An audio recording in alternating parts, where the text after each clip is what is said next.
उड़ीसा में एक बहुत दर्दनाक, वो भी बड़ी घटना, बहुत ही दर्दनाक वाकया हुआ है। उड़ीसा में एक कॉलेज में पढ़ने वाली 19 या 20 साल की लड़की, उसने आत्मदाह कर लिया और आज खबर आई कि उसकी मृत्यु हो गई।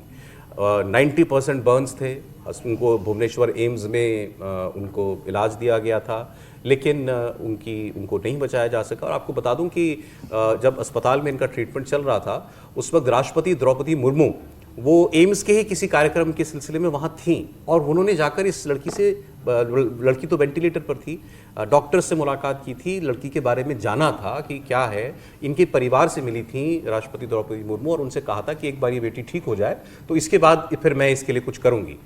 लेकिन वो बेटी नहीं ठीक हो पाई और वो उसकी मृत्यु हो गई। और मामला आप जानते हैं क्या है?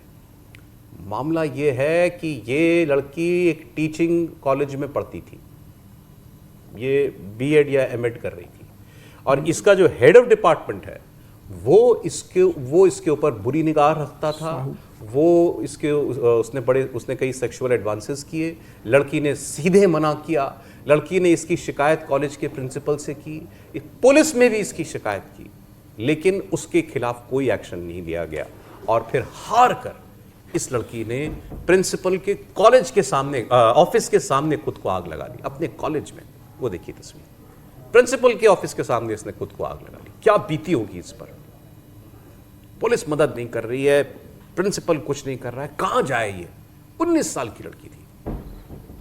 अब इस मामले में वो प्रोफेसर भी गिरफ्तार हो गया है, वो प्रिंसिपल भी गिरफ्तार कर लिया गया है। लेकिन अब आप गिरफ्तार करके सजा दे देंगे, उससे क्या होगा?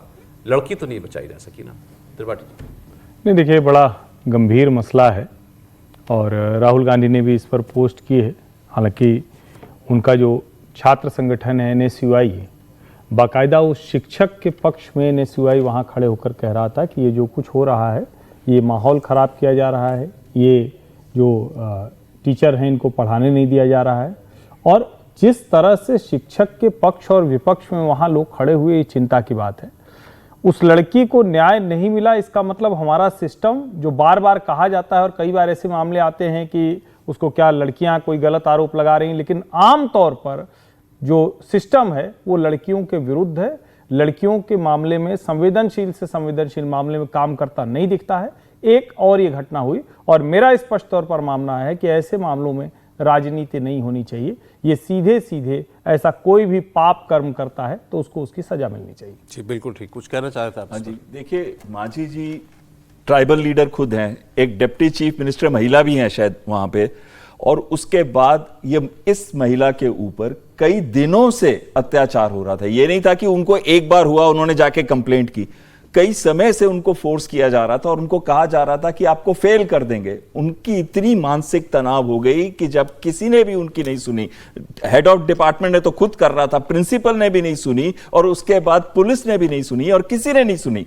हम हमेशा महिला सशक्तिकरण की बात करते हैं, पर जब भी संवेदनशील बात होती है कभी भी महिलाओं के साथ, हम समय पे क्यों नहीं एक्शन लेते?